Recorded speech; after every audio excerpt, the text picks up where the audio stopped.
Is there someone in your life who avoids spending their own money but has no issue using yours? Welcome back. Today, we're tackling a tough topic: having someone in your life who has double standards with money. It may have started small, a coffee here, a meal there, and you didn't want to seem cheap or petty. But now it's become a pattern and you feel stuck in a cycle of always footing the bill. How do you break free from this without causing conflict? This issue can arise in various relationships, including family, friendships, and romantic partnerships. Identifying whether someone is taking advantage of you financially requires both self-awareness and an understanding of the dynamics at play. Today, we will explore the signs of financial exploitation and discuss practical ways to address it in different contexts. Let's get started. Double standards with money often emerge when one person expects financial support or gifts from you, but doesn't provide the same in return. This imbalance can show up in different ways. For example, one person might consistently take on all the spending responsibilities, covering meals, bills, or outings, while the other avoids expenses. Another way this shows up is entitlement, where the individual assumes you will cover their expenses and then doesn't show any gratitude or willingness to reciprocate. They may also offer excuses, claiming financial hardship as a reason for not contributing, all while making minimal effort to help even a little. Another way this shows up is when some people resort to guilt tripping, making you feel selfish or unkind if you voice concerns about the financial imbalance in their favor. These behaviors might be subtle or blatantly obvious, and the patterns often become clearer over time. The key is to identify whether the inequity stems from ignorance or a manipulative intent. Family dynamics can be especially tricky when it comes to money. A sibling, parent, or extended family member may frequently borrow money without repayment.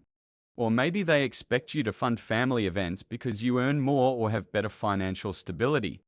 This expectation often comes with emotional appeals or cultural norms that pressure you to comply. You might feel obligated to say yes to financial requests, even when it strains your budget. The family member may rarely express gratitude or make efforts to change their financial habits. To address this, set boundaries by being clear about what you can and cannot afford to do. Let them know you do not have the funds to cover their expenses. Offer alternative methods of support, such as helping them budget or connecting them with resources. Additionally, it is essential to recognize that long-standing patterns of financial reliance may require ongoing discussions. The situation is different when it comes to your own children, as providing for them is part of your duty of care. Supporting them financially, within reason, helps ensure they have the foundation they need to start their own independent journey. Unlike others who may take advantage, guiding your kids toward financial responsibility is an investment in their future, not just an expense. Friendships can also involve financial imbalances, especially if one friend is significantly more generous or financially stable than the other. A friend might habitually forget their wallet, expect you to pay for outings, or avoid paying back loans. They may expect you to gift them your own belongings, buy them expensive items, or just never pay their fair share. They might frequently make excuses for their abusive behavior and become distant or defensive when you bring up the topic. To handle this, be upfront about your expectations. For example, suggest splitting bills equally or alternating who pays for outings. Bring the topic up before you head out. If the behavior persists, reconsider the friendship's health. It is important to note that some friendships may require more nuanced solutions, such as understanding underlying financial struggles. It may not always be toxic or entitled behavior. Sometimes it can be that they are unemployed or in a bad financial situation and just can't keep up with you.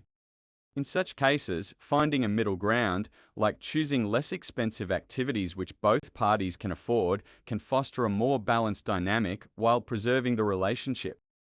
In the workplace, financial double standards may surface when colleagues expect you to chip in for gifts, lunches, or office events while consistently opting out themselves. This can create tension, particularly if participation feels obligatory. Some signs of this include avoiding contributing, but still partaking in group activities, or shifting financial responsibilities onto you without asking for your permission first. To address this behavior, politely but firmly communicate your boundaries and, most importantly, stick to these boundaries. Suggest equitable solutions, such as rotating responsibility for group expenses. And don't be afraid to not pay for something you didn't agree to in advance. And if this is an outside work activity, don't feel obligated to attend if you are not comfortable with or fully aware of the expectations.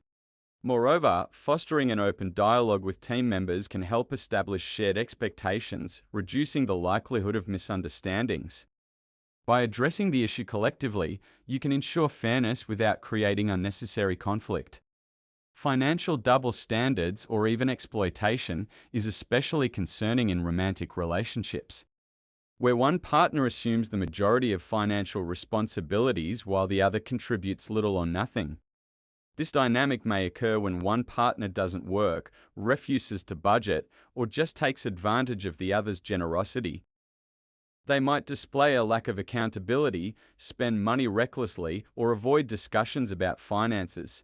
If someone is taking advantage of their romantic partner financially, there are several red flags to watch for.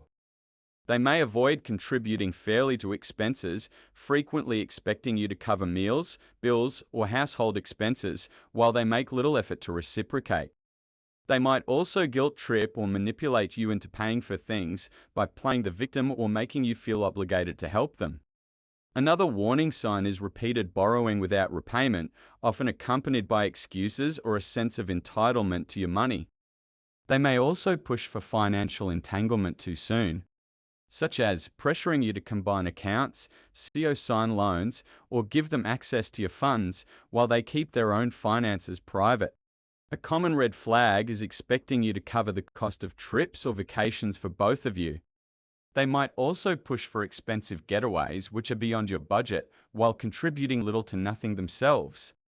Additionally, they may prioritize their own wants over your needs, splurging on luxuries while expecting you to handle necessities. If they react negatively when you try to discuss money, becoming defensive, dismissive, or even aggressive, it's a sign they don't respect financial boundaries. A healthy relationship requires fairness, open communication, and mutual financial responsibility. If you notice these behaviors, setting clear boundaries and reassessing the relationship may be necessary. To address this, have an honest conversation about finances and expectations. Set clear boundaries, such as splitting expenses proportionately based on income or creating a shared budget. If they resist these efforts or refuse to change, it may be a sign of deeper incompatibility. In some cases, seeking financial counseling or therapy can provide a neutral space to resolve conflicts and establish mutual understanding. To protect yourself financially, track your spending, and keep a record of your expenses to identify patterns of imbalance in your life. This can help you have concrete examples when addressing the issue with the other person. Set boundaries by clearly communicating what you're willing to contribute and stick to your limits. Saying no is not selfish, it's essential for your financial health. Avoid enabling behavior, as repeatedly bailing someone out financially can perpetuate their dependence, and avoid addressing the root cause. Have open conversations, approaching the topic calmly and without judgment. Use I statements to express your feelings and avoid placing blame. Finally, evaluate the relationship. If the person refuses to acknowledge the issue or change their behavior, consider whether the relationship is worth maintaining. Another effective strategy is to educate yourself on financial literacy, empowering you to make informed decisions and safeguard your financial stability. Sharing this knowledge with others can also encourage a healthier dynamic. Dealing with someone who has double standards with money is a complex and emotionally charged issue. Whether it involves a family member, friend, CO worker, or romantic partner, the key is to recognize the signs of financial exploitation and take proactive steps to protect yourself. Ultimately, healthy relationships are built on mutual respect, including fairness and transparency when it comes to money. Building a network of supportive individuals who share your values can also help reinforce your boundaries and provide guidance when faced with challenging situations. Additionally, reflecting on your own financial habits can help you identify areas for growth, ensuring that your own actions align with your values and long-term goals. If you liked this video, check out my video on 5 people who are secretly draining your finances, which I will link here. And as always, keep thriving.